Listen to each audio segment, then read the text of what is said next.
Welcome to Life Giving Grace International Ministry. ஹல்லேலூயா, ஹல்லேலூயா, ஹல்லேலூயா. நன்றி பரிசுத்த ஆவியானவரே, நன்றி ஒருமை துதிக்கிறேன், ஸ்தோத்தரிக்கிறேன், நன்றி செலுத்துகிறேன். மகத்துவம் உள்ளவரே, மாசற்றவரே, பெரியவரே, உங்களை துதிக்கிறேன், துதிக்கிறேன், துதிக்கிறேன், துதிக்கிறேன். அப்பா பிதாவே என்று அழைக்கத்தக்க புத்திர சுவிகாரத்தின் ஆவியை தந்து மகனாய் மகளாய் எங்களை தெரிந்து கொண்ட கிருபைக்காகவும் நன்றியோடு துதிக்கிறேன். கர்த்தாவே, உம்முடைய சொந்த பிள்ளையாய் ஆண்டவரே நீ தெரிந்து கொண்டு விட்டீரே, உமக்கு நன்றி. பரிசுத்த ஆவியானவரே, நன்றியோடு உம்மை துதிக்கிறேன். தேவாதி தேவனே, உமக்கு நன்றி. ராஜாதி ராஜாவே, உமக்கு நன்றி. சர்வத்தையும் படைத்த தேவனே, உமக்கு நன்றியோடு நான் ஸ்தோத்தரிக்கிறேன், ஸ்தோத்தரிக்கிறேன், ஸ்தோத்தரிக்கிறேன். கர்த்தராகிய இயேசு கிறிஸ்துவே, உமக்கு நன்றி செலுத்துகிறேன். பரலோக தேவனே, உமக்கு நன்றி செலுத்துகிறேன். நன்றி பரிசுத்த ஆவியானவரே, நன்றி பரிசுத்த ஆவியானவரே. ஹல்லேலூயா, ஹல்லேலூயா, ஹல்லேலூயா, ஹல்லேலூயா, ஹல்லேலூயா, ஹல்லேலூயா.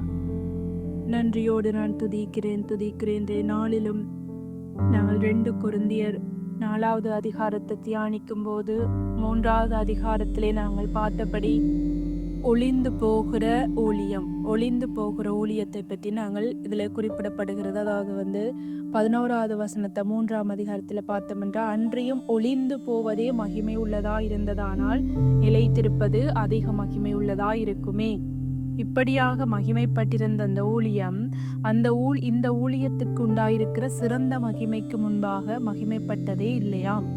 அப்படியாக மகிமை இல்லாத அந்த ஊழியத்திலே அந்த மகிமை காணப்படுமானால், பழைய ஏற்பாட்டின் ஊழியத்திலே புதிய ஏற்பாட்டுக்குரிய ஊழியம் அதிக மகிமை உள்ளதாய், பிரகாசம் உள்ளதாய், வெளிச்சம் உள்ளதாய், விடுதலை உள்ளதாய், ஆசீர்வாதம் உள்ளதாய் இருக்கிறதாக இந்த வசனத்திலே நாங்கள் பார்க்கக்கூடியதாக இருக்கிறது. 4ஆம் அதிகாரத்துல பார்த்தோம்னா 1வது வசனத்தின்படி, இப்படிப்பட்ட ஊழியத்தை உடையவர்களாகிய நாங்கள் இரக்கம் பெற்றிருப்பதால் சோர்ந்து போகிறதில்லை. ஆமென். நாங்கள் இரக்கம் பெற்றிருக்கிறோம், தேவனுடைய தயவை பெற்றிருக்கிறோம், அவருடைய பரிசுத்தத்தை பெற்றிருக்கிறோம், அவருடைய மகிமையை நாங்கள் எங்களுக்குள்ளே நாங்கள் பெற்றிருக்கிறோம், நாங்கள் அவரையே நாங்கள் எங்களுக்குள்ளேயே பெற்றிருக்கிறோம்.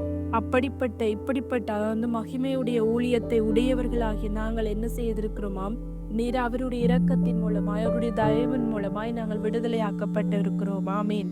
அடுத்து 2வது வசனத்தை பார்த்தோம்னா, வெட்கமான அந்தரங்க காரியங்களை நாங்கள் வெறுத்து தந்திரமாய் நடவாமலும் தேவவசனத்தை புரட்டாமலும் சத்தியத்தை வெளிப்படுத்துகிறதுனாலே தேவனுக்கு முன்பாக எல்லா மனுஷருடைய மனசாட்சிக்கும் எங்களை உத்தமர் என்று விளங்க பண்ணுகிறோம். ஆமென். நாங்கள் உத்தமம் உள்ளவர்களாய், நாங்கள் மகிமை உள்ளவர்களாய் இருக்கிறோம். என்னன்னு சொன்னா, தேவனுடைய வார்த்தையை அப்படியே குழந்தை பிள்ளையை போல அப்படியே விசுவாசிக்கிறது. நாங்கள் தேவையில்லாத வேற விஷயங்கள் மூலமாய் தேவனுடைய வார்த்தைக்கு வராதபடி தேவனுடைய வார்த்தையை நாங்கள் எடுத்து, அந்த அதிகாரத்தை எடுத்து அதை வாசித்து அதை நாங்கள் தெளிவாக கூறுவது சிறந்தது. ஏனென்றால் நாங்கள் வேறு காரியங்களை நாங்கள் கதைக்க போவோமானால் அது எனது வார்த்தைக்கு எதிரானதாக இருக்கலாம். ஆனால் நாங்கள் வார்த்தையை எடுத்து அதையே பேசும்போது, அந்த வார்த்தையை வெளிப்படுத்துகிற காரியத்தை நாங்கள் பேசும்போது அதில் எந்த தவறோ எந்த பிழையோ ஏற்பட வாய்ப்புகள் இல்லை.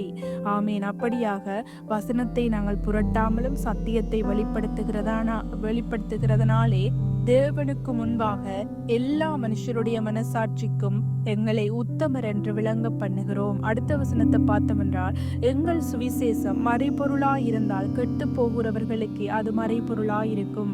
இந்த சுவிசேஷமானது மறைபொருளாய் இருந்தால் அது கெட்டு போகிறவர்களுக்கு மறைபொருளாய் இருக்குமாம். தேவனுடைய அடுத்த வசனத்தை பார்த்தோம்னா, தேவனுடைய சாயலாயிருக்கிற கிறிஸ்துவின் மகிமையான சுவிசேஷத்தின் ஒளி, ஆமேன், அபிவிசுவாசிகளாகிய அவர்களுக்கு பிரசங்கமாயிராதபடிக்கு பிரபஞ்சத்தின் தேவனானவன் அவர்களுடைய மனதை குருடாக்கினான். ஆமென். இந்த ஒளி, இந்த வெளிச்சம், இந்த சத்தியம், இந்த மகிமையை ஒருவரும் அறிந்து கொள்ள முடியாதபடிக்கு என்ன செய்யப்பட்டிருக்குன்னா, இது மறைபொருளாக வைக்கப்பட்டிருக்கிறது. கெட்டு போகிறவர்களுக்கு, அதாவது இப்பிரபஞ்சத்தின் தேவனானவன் அந்த ஒளியை மறைத்து வைத்திருக்கிறானாம். ஏன் என்று சொன்னா, யாரு?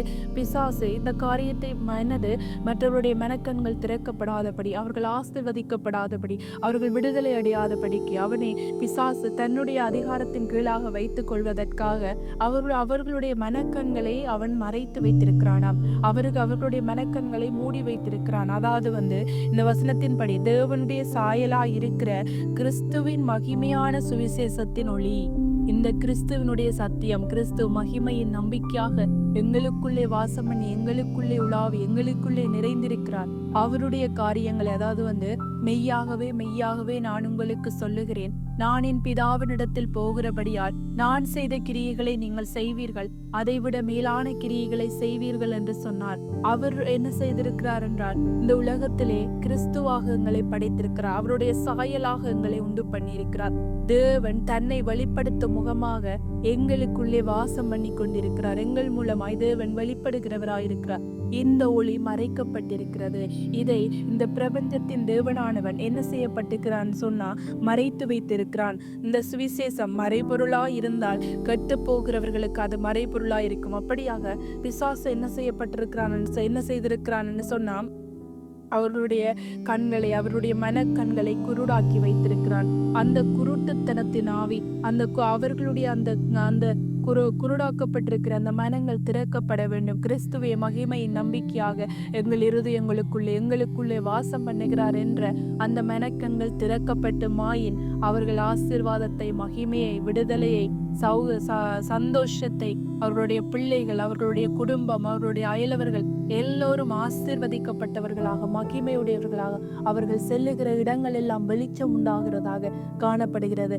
அந்த காரியம் நடக்காத படிக்குத்தான் என்ன பிசாசானவன் மனக்கண்களை குருடாக்குகிறான். அடுத்த வசனத்தை பார்த்தோம்னா, நாங்கள் எங்களையே பிரசங்கியாமல் கிறிஸ்து இயேசுவை கர்த்தர் என்றும் எங்களையோ இயேசுவின் நிமித்தம் உங்கள் ஊழியக்காரன் என்றும் பிரசங்கிக்கிறோம். ஹல்லேலூயா, ஆமேன்.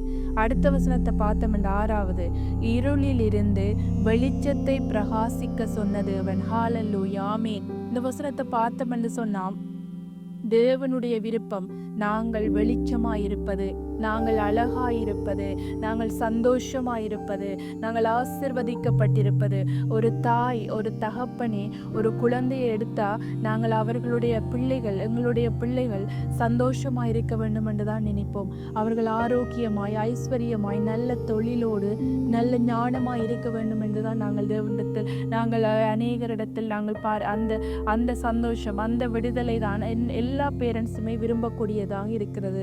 ஒரு தாயை காட்டிலும், ஒரு தகப்பனை காட்டிலும் அதிகமாய் நேசிக்கிற தேவன் எங்களை, இந்த உலகத்தில் இருக்கிற ஒவ்வொருவரும் அவருடைய பிள்ளைகள், ஒவ்வொருவரையும் அவர் நேசிக்கிறார். அப்ப எல்லோருமே இருளில் இருந்து வெளிச்சத்தை பிரகாசிக்க சொன்ன தேவன் இயேசு கிறிஸ்துவின் முகத்தில் உள்ள தமது மகிமையின் அறிவாகிய ஒளியை, ஆமேன், அவர் இயேசு கிறிஸ்துவின் உள்ள அந்த அவருடைய, அதாவது தேவாதி தேவன், சர்வ வல்லமை உள்ள தேவன், இந்த உலகத்தை சிருஷ்டித்த பிதாவாகிய ஆண்டவர் தன்னுடைய ஒளியை என்ன செய்திருக்கிறார் என்றா இயேசு கிறிஸ்து மூலமாய் அறிவாகிய ஒளியை தோன்ற பண்ணும் பொருட்டாக எங்களுடைய இருதயங்களிலே பிரகாசித்தார், எங்களுடைய இருதயங்களே வாசம் பண்ணுகிறார்.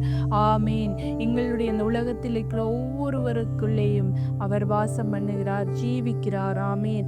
நித்திய ஜீவனை எங்களுக்கு கொடுத்து அவர் எங்களை விடுதலையாக்கி இருக்கிறார். ஹல்லேலூயா, ஹல்லேலூயா, ஆமேன். அடுத்த வசனத்தை பார்த்தோம்னா, இந்த மகத்துவமுள்ள வல்லமை எங்களால் உண்டாயிராமல் தேவனால் உண்டாயிருக்கிறது என்று விளங்கும்படி, இது ஒரு சாதாரணமான மனிதராலோ மாம்சத்தின் காரியமோ அல்ல. தேவாதி தேவன், சர்வ வல்லமை உள்ள ஆண்டவராகிய கர்த்தர், அவருடைய சித்தம் இது, அவருடைய விருப்பம் இது. அவர்தான் இந்த காரியத்தை உண்டு பண்ணினார். இது சாதாரண மனுஷனால் உண்டு பண்ண ஒரு சிலையாக இருந்தால் அது அழிக்கப்படலாம். ஆனால் இது சாதாரண மனிதனாலே, கையினாலே செய்யப்பட்டதல்ல. ஆவியினாலே, சர்வ வல்லமை உள்ள தேவனாலே, மகிமையாலே அவருடைய வெளிச்சம் எங்களுக்குள்ளே உண்டாயிருக்கிறது, எங்களுக்குள்ளே பிரகாசிக்கிறது. இது எடுத்து போட முடியாது. இது கண்மலையின் மேல் கட்டப்பட்ட, அஸ்திபாரம் போடப்பட்ட ஒரு நிலையான, உறுதியானதாக இருக்கிறது. இதை யாராலும் அசைக்க முடியாது, யாராலும் இதை எடுத்து போட முடியாது. ஹல்லேலூயா, ஹல்லேலூயா. நன்றி பரிசுத்த ஆவியானவரே. நன்றி தேவாதி தேவனே, உமக்கு நன்றி. கர்த்தராகிய இயேசுவே உமக்கு நன்றி.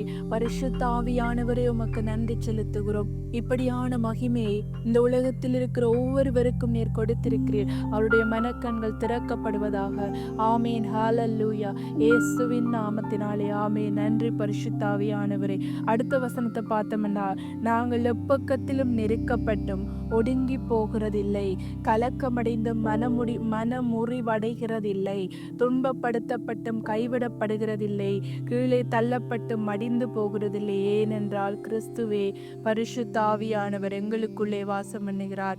அவரே பிதாவாகிய தேவனாகிய கர்த்தராகிய இயேசு கிறிஸ்துவாக எங்களுக்குள்ளே மகிமையின் பிரசன்னமாய் விடுதலையின் ஆவியானவராய் எங்களுக்குள்ளே வாசம் பண்ணுகிறார், எங்களுக்குள்ளே நிறைந்திருக்கிறார். அவர் தலையாகவும் நாங்கள் அவருடைய சரீரமாகவும் தனித்தனி அவயவங்களாகவும் இருக்கிறோம்.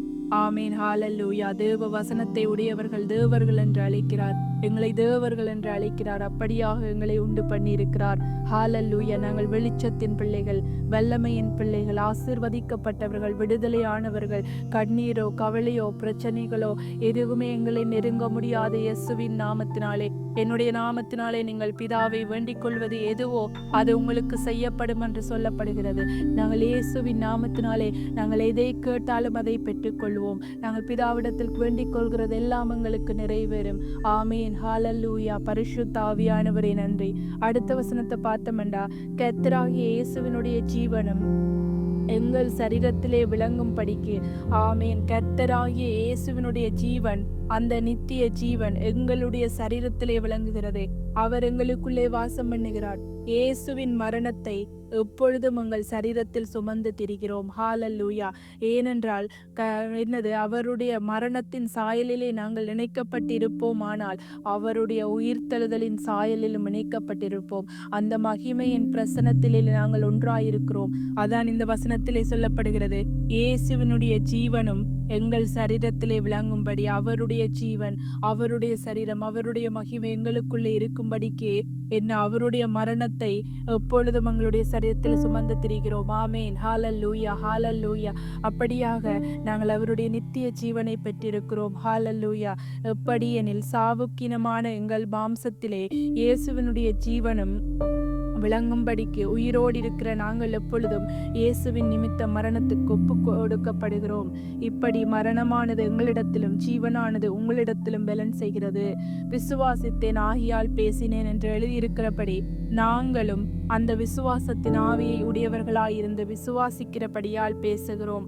ஹalleluya. ஹalleluya. நாங்கள் நித்திய ஜீவனை உடையவர்கள், நாங்கள் விசுவாசத்தின் ஆவியை உடையவர்கள், நாங்கள் விடுதலையானவர்கள். அவருடைய உயிர்த்தெழுதலின் சாயலில் இணைக்கப்பட்டு மரணம், பாவம், மரணம் என்ற பிரமாணத்திலிருந்து விடுதலையாக்கப்பட்டு அன்பின் குமாரனுடைய ராஜ்யத்துக்குள்ளே உட்படுத்தப்பட்டிருக்கிறோம். மகிமையின் நம்பிக்கையாக கிறிஸ்துவே எங்களுக்குள் வாசம் பண்ணுகிறார். ஆமேன். ஹalleluya. ஹalleluya. ஹalleluya. ஹalleluya. நன்றி பரிசுத்த ஆவியானவரே. நன்றி பரிசுத்த ஆவியானவரே. ஸ்தோத்திரம், ஸ்தோத்திரம், ஸ்தோத்திரம்.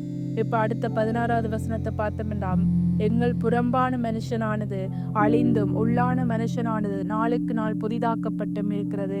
ஆமீன். மேலும் காணப்படுகிறவைகளை அல்ல, காணப்படாதவைகளையே நோக்கி இருக்கிற நமக்கு அது சீக்கிரத்தில் நீங்கும் லேசான நம்முடைய உபத்திரவம் மிகவும் அதிகமான நித்திய கன மகிமையை உண்டாக்குகிறதா இருக்கிறது. எங்களுக்கு ஒரு பிரச்சனை வருமானால் அந்த பிரச்சனை 1000 மடங்காக, 1,00,000 மடங்காக அது என்ன செய்யப்படுகிறது என்றால் நன்மைக்கு ஏதுவாக மாற்றப்படும். அது நன்மைக்கு ஏதுவாக மாத்திரமே எங்களுக்கு நடக்கும். ஒரு நாளும் எங்களுக்கு தீங்கு நடக்காது. அதுதான் இந்த வசனத்திலே சொல்லப்படுகிறது. காணப்படுகிறவைகளை நாங்கள் விசுவாசிக்கவில்லை, காணாத இயேசுவை கர்த்தர் எங்களுக்குள்ளே இருக்கிறார் என்று அந்த விசுவாசத்தின் ஆவியை பெற்றவர்கள் நாங்கள். அது சீக்கிரத்தில் நீங்கும் லேசான நம்முடைய உபத்திரவம் மிகவும் அதிகமான நித்திய கன மகிமையை உண்டாக்குகிறது. கிறிஸ்தவர்களாகிய உங்களுக்கு, கிறிஸ்துவை கொண்டிருக்கிற உங்களுக்கு, கிறிஸ்துவை தன்னகத்திலே கொண்டிருக்கிற எங்களுக்கு, அந்த விசுவாசத்தின் ஆவியை உடைய எங்களுக்கு ஒரு பிரச்சனை வருகிறதென்றால் அது என்ன செய்கிறதென்றால் அதிகமான நித்திய கன மகிமையை உண்டாக்குகிறதான் இருக்கும். ஒரு நாளும் அது எங்களுக்கு தீமைக்கு ஏதுவாக இருப்பதில்லை. அது அதிகமான நித்திய எங்களுக்கு மகிமையை, கனத்தை, ஆசீர்வாதத்தை பல்மடங்காக பெருகச் செய்கிறதா இருக்கிறது. ஹalleluya. நன்றி நன்றி பரிசுத்த ஆவியானவரே. நன்றி நன்றி. காணப்படுகிறவைகள் அநித்தியமானவைகள், காணப்படாதவைகள் தான் என்னது நித்தியமானவைகளாயிருக்கிறது. ஹalleluya. நன்றி பரிசுத்த ஆவியானவரே. நன்றி பரிசுத்த ஆவியானவரே. நன்றியோடுமை துதிக்கிறேன், ஸ்தோத்தரிக்கிறேன். நன்றி பிதாவே, நன்றி தகப்பனே. நன்றியோடுமை ஸ்தோத்தரிக்கிறேன், ஸ்தோத்தரிக்கிறேன், ஸ்தோத்தரிக்கிறேன். ஹalleluya, ஹalleluya, ஹalleluya, ஹalleluya. நன்றி நன்றி நன்றி நன்றி நன்றி நன்றி தகப்பனே. ஆமேன். எல்லாவற்றையும் உடைய கருத்துக்களாய் ஒப்பு கொடுத்து இயேசுவின் நாமத்தினாலே ஜெபித்து ஜெபம் வேண்டி நிற்கிறேன். என் ஜீவனுள்ள நல்ல பிதாவே, என் ஆத்துமாவே கர்த்தரை ஸ்தோத்திரே. என் முழு உள்ளமே அவருடைய பரிசுத்த நாமத்தை ஸ்தோத்திரி. என் ஆத்துமாவே கர்த்தரை ஸ்தோத்திரி. கர்த்தர் செய்த சகல உபகாரங்களையும் என்றென்றும் மறவாதே. ஆமீன், ஆமீன். Welcome to Life Giving Grace International Ministry, sharing the good news of God's grace and building faith through His Word.